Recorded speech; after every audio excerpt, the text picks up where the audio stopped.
Hello everyone, it's CreativeNameToStandOut again with another battle report, and this time it's going to be between some Jordan and my Chaos Warriors. Actually, this is just a game as an excuse to use my Dragon Ogres. I haven't used them in a while, and when my friend came over, I was like, you know what, I want to use them, so let's just play a small game, and I'm going to use these guys. So it's actually, the points are really low just to favor me because I wanted to use a specific unit.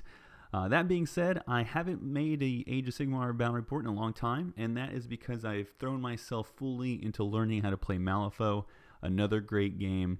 I was just trying to learn the rules, get everything I wanted painted. I'm still painting things too because I just love the models, and I was getting ready for a tournament. So that's all done with. I accomplished all of that, and now I'm ready, going back, I'm being back home and looking at all my stuff. I'm ready to kind of balance it out.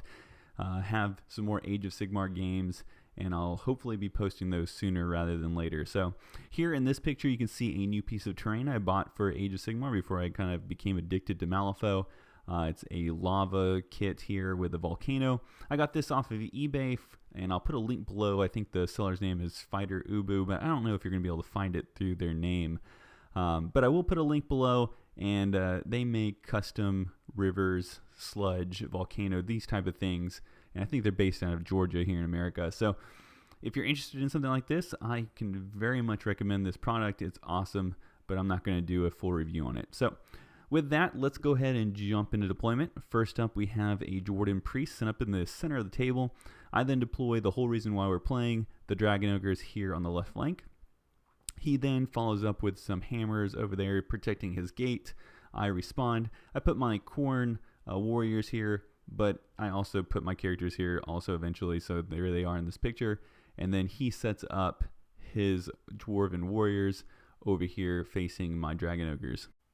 Another different aspect of the game is this is the first time we're using the General Handbook's points. We've never used them before. We want to get a sense of, are they really that balanced? How does the game work? Does it allow for you to go into a mission where it's just kill each other?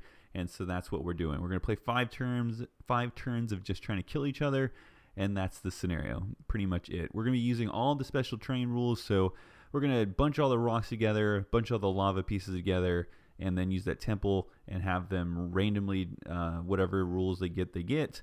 We'll play the Sylvaneth Woods as Sylvaneth Woods, the Ophidian Archway as an Ophidian Archway, and we'll roll the gates every turn like it says in their little rules. So that's how we're going to start the game. We roll for my gate and it explodes and kills a guy. We roll for his gate and it explodes and kills all the guys. No, I'm just kidding. Nothing happens, and he teleports them across the table. So that's what he does first turn. He moves up a little bit with his Jordan warriors with the shields, and then he charges into combat. So here he gets the jump on. I thought he was definitely going to butcher me, but he kind of whiffs, and I kill a bunch of his guys back. So it's actually looking pretty good for me in this first turn of combat with him having the initiative. And so for everything going my way so quickly, I decide I don't need the help from the Dragon Ogres. I'm going to push them forward towards those other Jordan. I also send Kekus behind because he can summon lightning and make them better. I leave Fatty McFat back because that's thematic. So that's what my plan is. Go with the theme. We go into combat, and he makes up for the fact that he did poorly the first time around and kills a healthy amount of Blood Warriors this time around. I, in return, kill a couple of his guys, and at the end, we see that 10 Blood Warriors versus 20 Hammers. That's a pretty even match, and this is just going to be a war of attrition where I think the Blood Warriors are going to come out on top, but when they do, they're going to be so far behind, too slow, and under strength to help out anywhere else on the field. So, oh well, as long as I win this battle, maybe I'll win the war. We roll off for turn 2, and I win the initiative, and I decide, forward, Dragon Ogres, forward, and I move them forward. Also, Kekus behind. I try to make a charge, but I roll too short. So we go into combat, and things turn against me quickly. I don't kill a single Jordan. I charge Fatty in there, and I guess he just disheartened them all. I lose everybody but 2, and we jump into Jordan number 2. So he doesn't do anything. He just wants to get this combat isolated and done with, and this time, Lady Luck smiles on me, swings hard against my opponent, and I end up killing all of the hammers and not losing a single guy in return. So, got lucky there, but I did win this battle. Now, will they make it across the field and contribute? Probably not.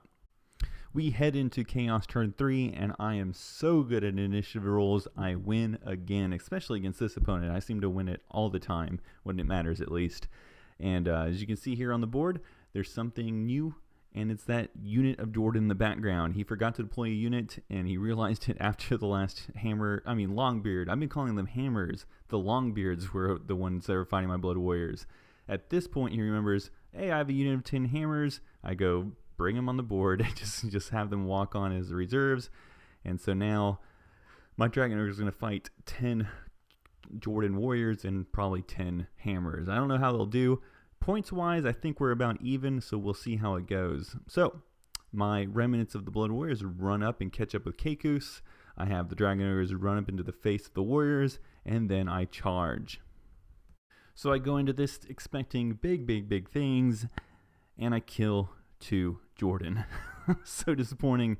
And on top of that, he kills a whole Dragon Ogre, and I think he puts some wounds on another, and I can tell things are not going to go too well at all. I'm just not going to win this. If I can only kill 2 of those warriors and they can take out a whole Dragon Ogre, and the hammers haven't even entered the fray, and I think he has 2 characters running around also, one being a Jordan Lord, I'm going to lose this so fast. In Jordan turn 3, we have a picture of Kekus after he fails to cast the lightning spell on the Dragon Ogres. And now he's going to get assassinated by the Jordan King. So there you go. That's going to be quick. We go into combat. You can see the hammers have charged in. They do a very good job at killing my Dragon Ogres. I'm lucky that they didn't just all die in one fell swoop, actually. So maybe they did poorly. And my Blood Warriors, again, are moving up to hopefully get into combat.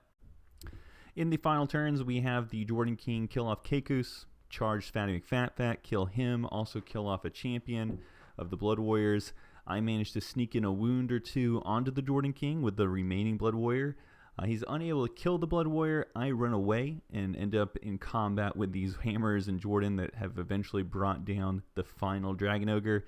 And in the final combats, he just kills some Jordan Warriors, but eventually he's overwhelmed and brought down to his knees. And you know, Khorne loves blood, blood for the blood god, skulls for the skull throne, whatnot, and that's how it ends. I get totally wiped. So overall, I thought it was a fun game. I enjoyed it. It's always fun to play with friends and whatnot. I think that the point system is okay. I mean, it's like any point system. It is what it is. I mean, it's not perfect. I think that you don't get perfect balance.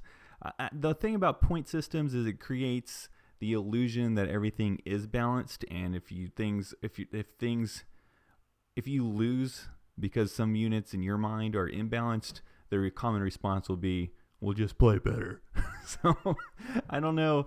I think this perpetuates that mindset, but hopefully it doesn't, since there are 3 ways to play. Maybe people will inject more common sense in the game, like, you know what, yeah, this unit is X amount of points against that unit is who's X amount of points, but clearly there's a difference between them, and yeah, sure, buddy, bring an extra unit or whatnot. I mean, I hope it doesn't go against that kind of common sense thinking that should always be in any game, but it doesn't seem to always exist.